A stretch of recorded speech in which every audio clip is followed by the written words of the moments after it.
Graça e paz, eu sou o pastor Jackson e seja muito bem-vindo à Escola Bíblica Dominical da Segunda Igreja Batista em Ricardo de Albuquerque. Hoje nós estaremos recapitulando o estudo de quarta-feira passada, onde falamos sobre a confiança que procede do amor de Deus. E você é nosso convidado para, a partir do texto bíblico que se encontra em 1 João capítulo 3, verso 21 e 22, estudar com a gente as relações de confiança, a partir então de um relacionamento com outras pessoas e principalmente com Deus, ou seja, como essa manifestação de confiança se dá entre as pessoas e a partir daí podermos ter uma expectativa à luz da palavra de Deus sobre a nossa relação de confiança com o nosso Senhor. Eu quero convidar você a orar nesta hora para que Deus possa nos iluminar e que possamos ter uma aula abençoadora em nome de Jesus. Pai querido, muito obrigado por esse momento, obrigado por tua doce presença. Visita os teus filhos nessa hora. Traz à nossa mente, ao nosso coração, a iluminação necessária para entendermos a tua palavra e nos guiarmos por meio dela. Pai Santo, que ela seja viva em nossos corações. Em nome de Jesus, amém. Amém. Queridos irmãos, o texto que nós separamos para meditar está em 1 João 3, 21, e a partir desse texto, então, a gente vai discorrer o nosso estudo. Diz assim a palavra de Deus: Amados, se o nosso coração não nos condena, temos confiança para com Deus, e qualquer coisa que lhe pedirmos, dele receberemos, porque guardamos os seus mandamentos e fazemos o que é agradável à sua vida. A pergunta que vai nortear nosso pensamento nesta manhã ou na hora que você estiver assistindo é o que significa construir uma relação de confiança nas dimensões da nossa existência, que tem a ver com aquilo que eu falei na nossa introdução. Nós buscamos, a partir da definição de confiança, as questões para nós trabalharmos nessa manhã. Confiança, em primeiro lugar, podemos identificar como um sentimento. É daquele que confia, que parte daquele que confia. Confiança é acreditar na sinceridade de alguém, né? Por exemplo, ela tinha confiança no marido, ele tinha confiança na esposa, ele confiava em seus amigos, né? É um sentimento que parte do nosso coração em relação a outras pessoas ou a algo. Ele confiava naquele computador, ele confiava naquela transmissão, ele confiava naquele carro. Então, é um sentimento que parte do nosso coração em relação a algo ou a alguém, né? A Bíblia, contudo, nos adverte quanto ao cuidado que precisamos ter em relação a depositar confiança exagerada nos homens, né? Não que nós não possamos confiar em homens, mas a Bíblia nos diz que maldito é o homem que confia no homem e faz da carne o seu braço e aparta o seu coração do Senhor. Então a gente precisa ter essa noção de que a confiança plena no homem, ou nos recursos humanos, ou em máquinas, ou em outras instituições, elas podem trair, né, o nosso coração e gerar assim dor. Provérbios 29 e 25 vai dizer: o temor do homem armará laços, mas o que confia no Senhor será posto em alto retiro. A Bíblia vai nos dizer, então, que quando confiamos exageradamente ou demasiadamente nos homens, estamos criando laços para nós mesmos, armadilhas que podem trazer prejuízo à nossa vida familiar, à nossa vida profissional, ao nosso coração de um modo geral. Então, o que nós temos diante de nós é que aquele que confia no Senhor, ele certamente estará trazendo para si mesmo benefícios espirituais extraordinários. E o que nós olhamos é que toda relação de confiança, ela depende exclusivamente de duas partes. Depende desta relação, para que ela seja construída, e uma vez construída ela permaneça firme, e uma vez firme ela possa produzir bons frutos. É importante a gente entender, queridos, que o Senhor deve ser a base de qualquer relação de confiança, ok? O Senhor deve ser a base da relação de confiança entre duas pessoas, entre o casal. O Senhor deve ser a base da relação de confiança na família, de um modo geral, com os filhos. O Senhor deve ser a base onde a gente pode, então, construir um relacionamento saudável, né? Então, a Bíblia vai nos mostrar isso em diversos outros textos, né? Confiança, de um modo geral, queridos, também pode ser a crença na retidão moral, né? A crença no caráter de alguém, no caráter de alguma pessoa, né? E na lealdade de uma outra pessoa. Então, a lealdade é um sinônimo, aí, ou uma das características, melhor dizendo, de uma pessoa de retidão moral, né? E como é difícil, né, a pessoa permanecer moralmente estável durante toda uma vida, né? Ou conseguir lidar com as questões da vida de forma moral, né? Aliás, é uma palavra que está muito em desuso, se você não mata, se você não rouba, já é suficiente, né? Você já é uma pessoa moral. E a Bíblia vai dizer que é muito mais do que isso, né? A questão moral, ela transcende a esse minimalismo, né, que é feito em relação à moralidade, né? Relação de confiança, então, entre uma pessoa e outra, se constrói a partir daquilo que a pessoa tem enquanto no seu interior, como vimos na última lição, onde o Senhor Jesus nos fala que aquilo que contamina o homem não é o que entra no seu interior, mas o que sai da sua boca, né? Então, a Bíblia também vai nos dizer que o Senhor é digno de toda confiança e por causa justamente da sua excelência moral, né? A Bíblia vai nos dizer que por Deus ser excelente, por Deus ser perfeito em sua condição moral, nós atestamos também que o seu caráter é excelente. Então, quando a gente olha, por exemplo, em Tito, capítulo 1, verso número 2, nós vamos ver ele falando, o apóstolo Paulo falando a seguinte palavra, a seguinte expressão a Tito: em esperança da vida eterna, a qual Deus, que não pode mentir, preste atenção, a qual Deus, que não pode mentir, prometeu antes dos tempos dos séculos.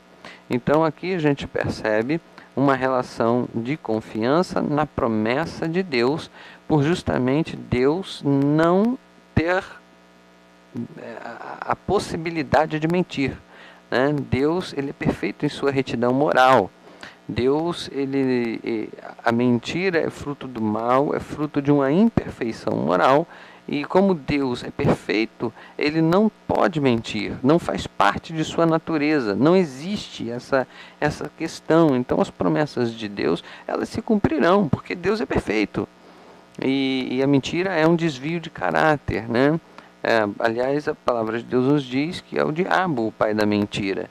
E foi a única coisa que ele criou. Todas as coisas foram criadas por Deus, mas a mentira foi criada por Satanás, né? Então, Deus é perfeito e não pode mentir. Vai contra a sua natureza. Vai contra a sua natureza. De modo simplório, né, eu gostaria de fazer uma comparação com um copo d'água, né, com a água, o elemento água em si. Nós sabemos que é composto de H2O, né? Ou seja, duas partículas de hidrogênio e uma de oxigênio. Essa é a composição da água e ela se dá, e a gente percebe a água, mesmo que ela mude do seu estado de percepção. Ora ela é gasosa, ora ela é líquida, ora ela é sólida, mas a gente percebe que a composição é a mesma, H2O. Se você mudar a composição da água, ela deixará de ser água, né? Passará a ser algo diferente. E Deus não muda, Deus é o mesmo, de eternidade a eternidade. Então ele não pode mentir e nem há essa possibilidade, tá ok? Então eu já queria deixar aqui uma coisa bem pessoal, né? Se Deus prometeu algo à sua vida, creia que no tempo certo Deus vai cumprir essa promessa e você será abençoado, porque se Ele falou, certamente Ele cumprirá. A palavra de Deus nos diz ainda em 1 Coríntios, capítulo de número 1, verso 9, fiel é Deus, pelo qual fostes chamados para a comunhão do seu Filho Jesus Cristo, nosso Senhor. Ou seja, Deus não pode mentir e Deus é fiel, né? A música que o Osaf Borba canta, que gostamos muito, né? Deus é fiel, sim, Deus é fiel.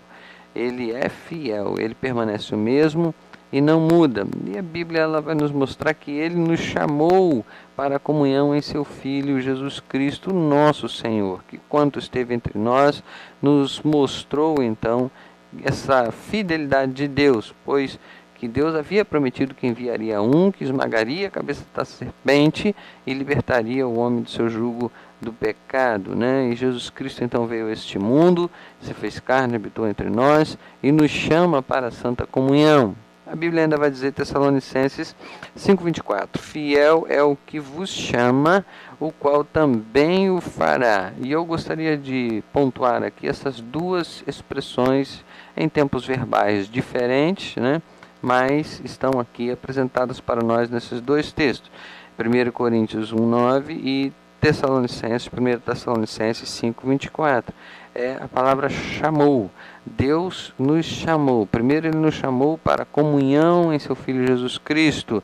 Fiel é Deus pelo qual fostes chamados. Ou seja, ele está escrevendo à igreja acerca desse chamamento. E aí Tessalonicenses ele vai falar, fiel é o que vos chama, né?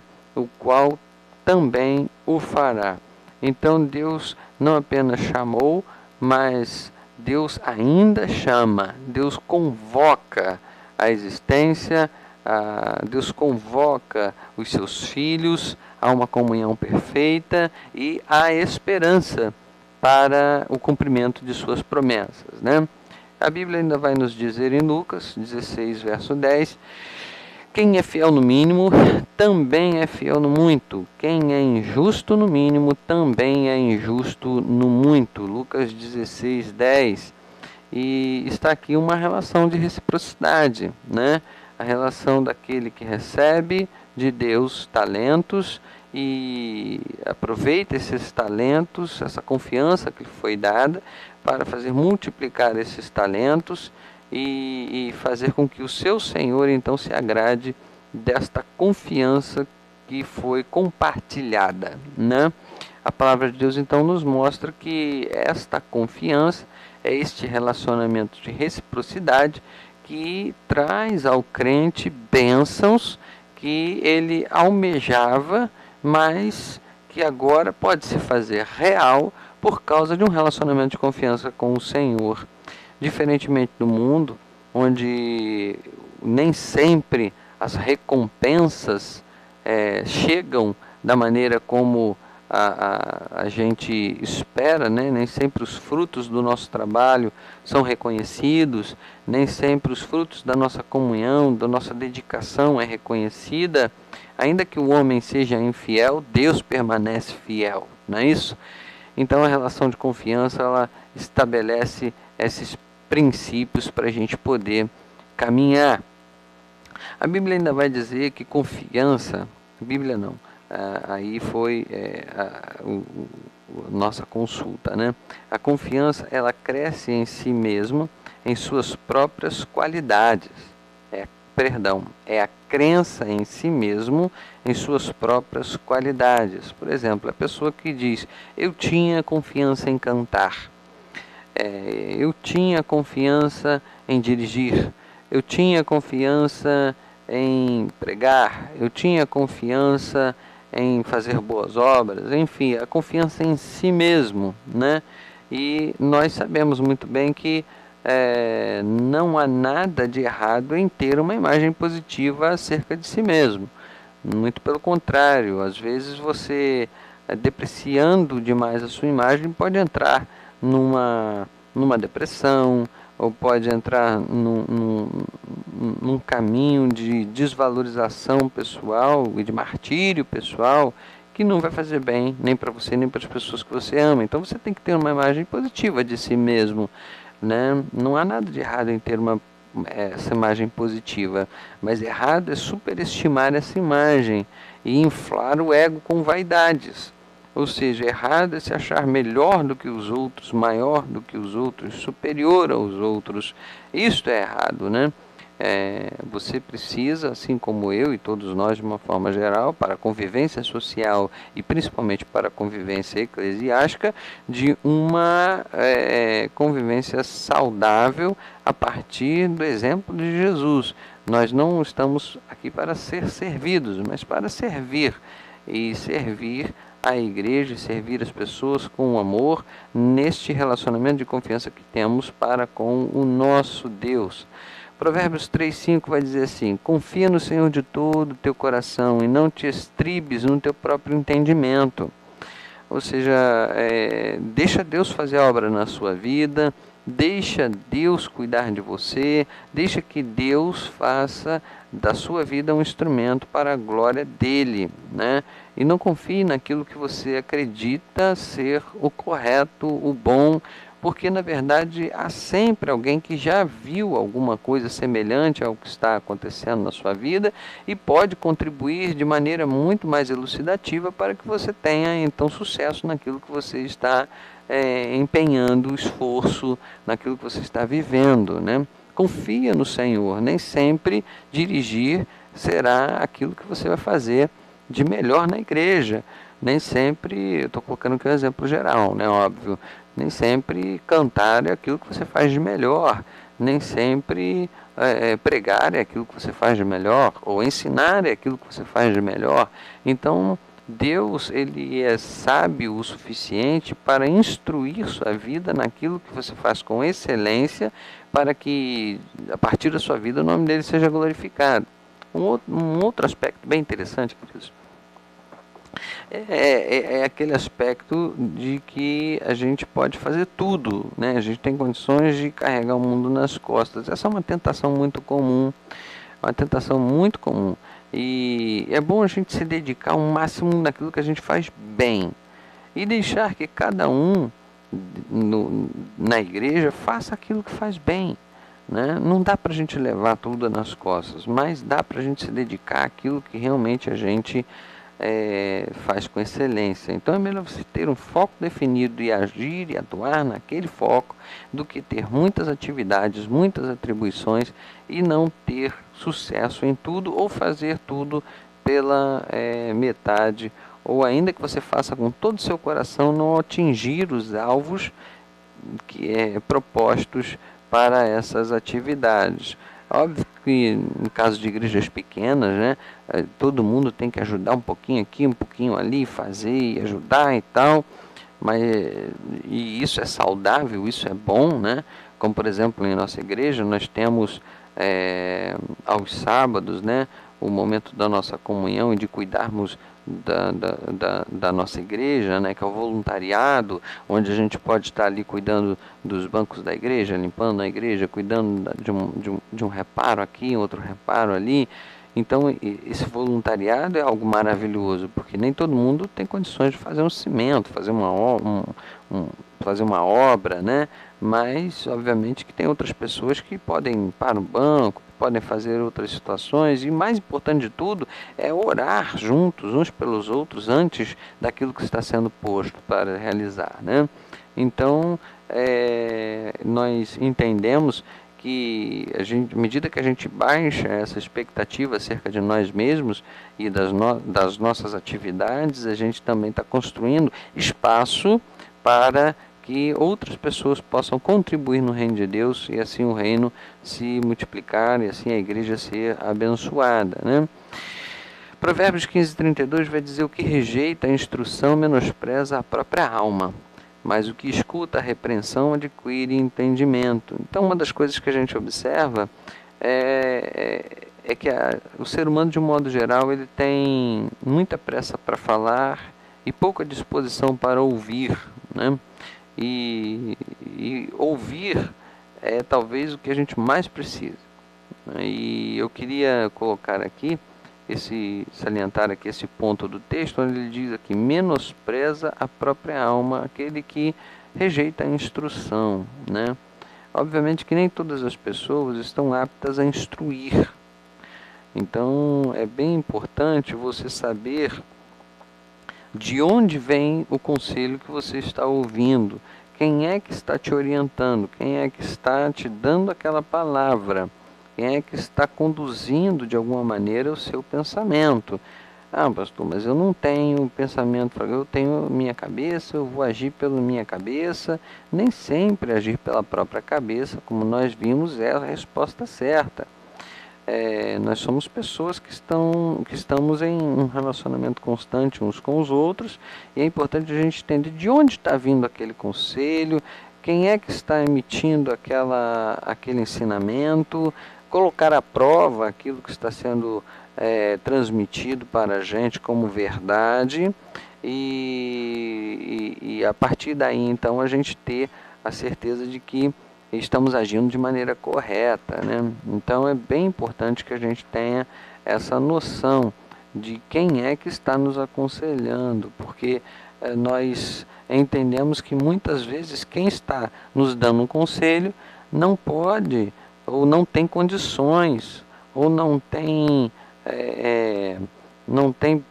prerrogativas pessoais, capacidades pessoais ou experiência para nos dar aquele conselho que está dando, né? Então, com todo carinho, com todo amor, a gente precisa ouvir, né, as pessoas, dar atenção, né, escutar as pessoas, dar atenção, mas o praticar aquilo que essas pessoas estão nos aconselhando é melhor que se consulte também outras pessoas. É como médico, né?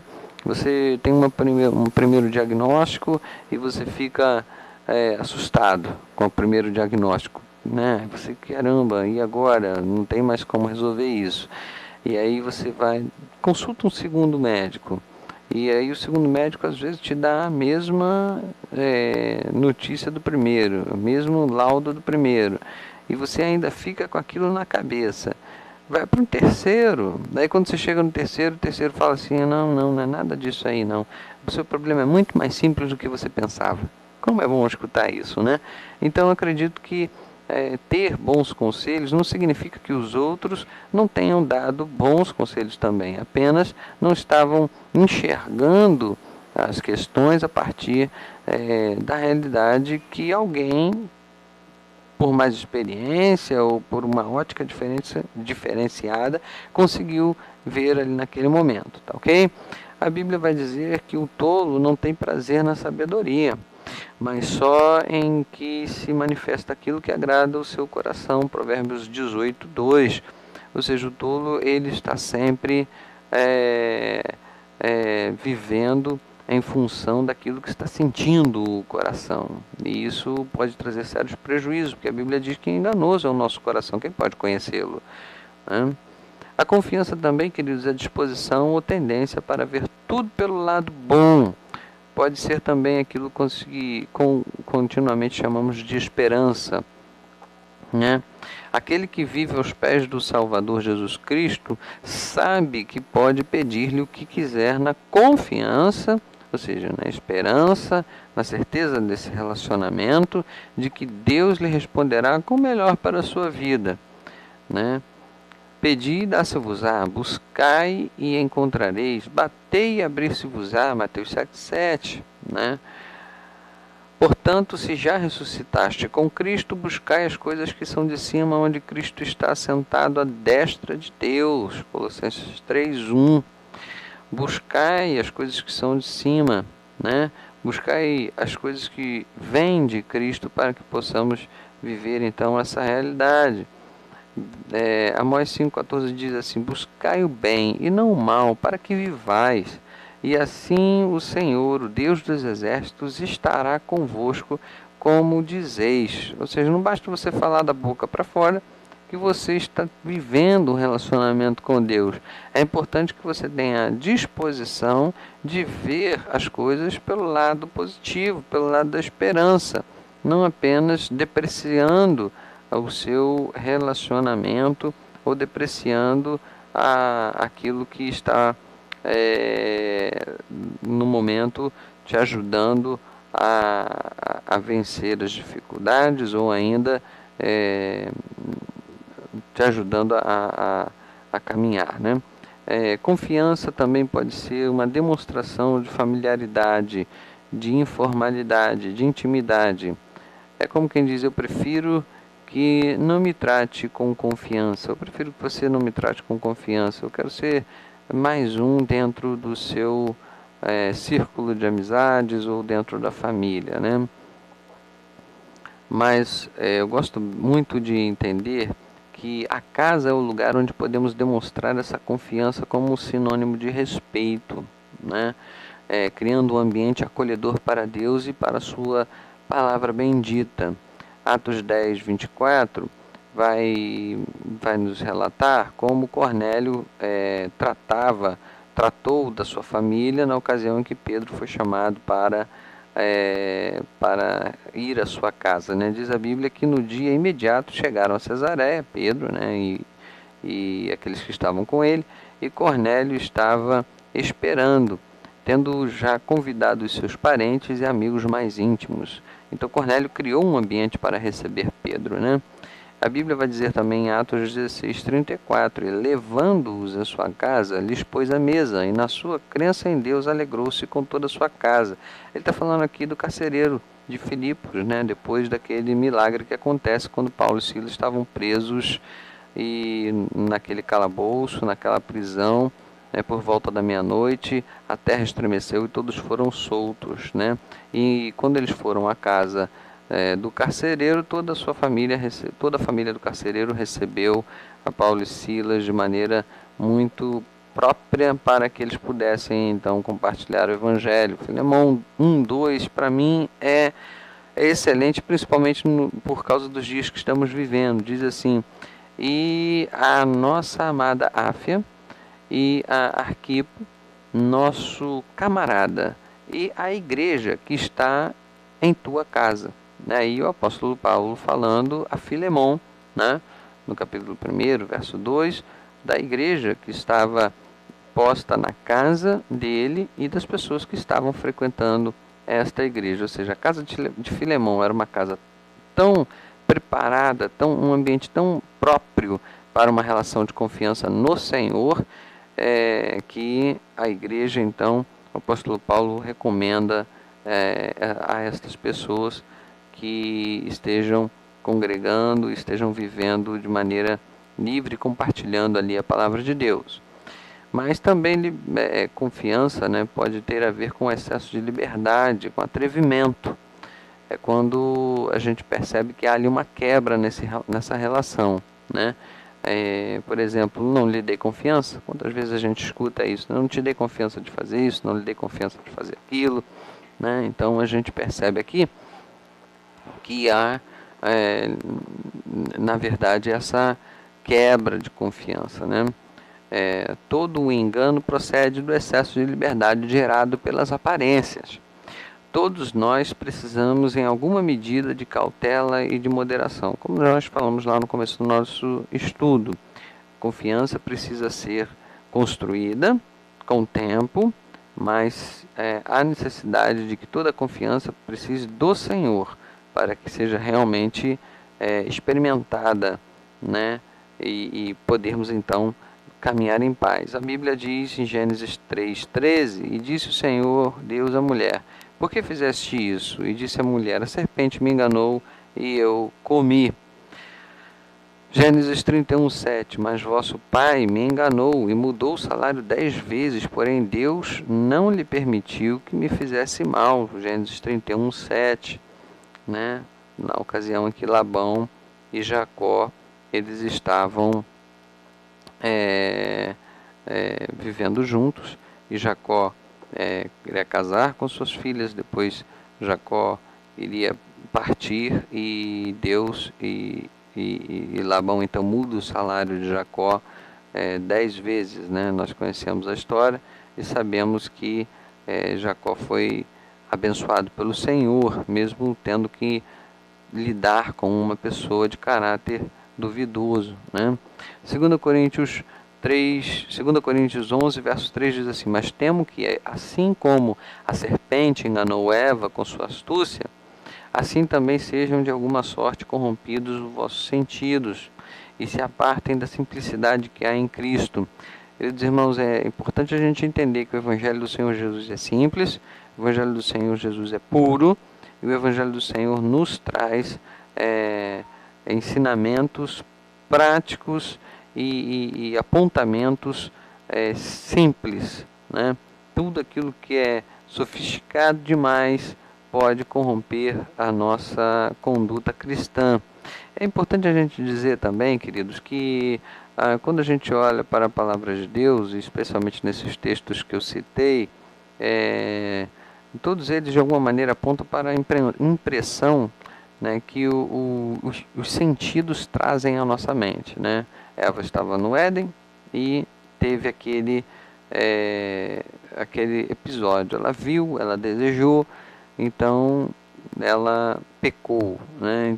E aí a gente entende que precisamos estar atentos àquilo que estamos sentindo. Para terminar, crédito recíproco, né?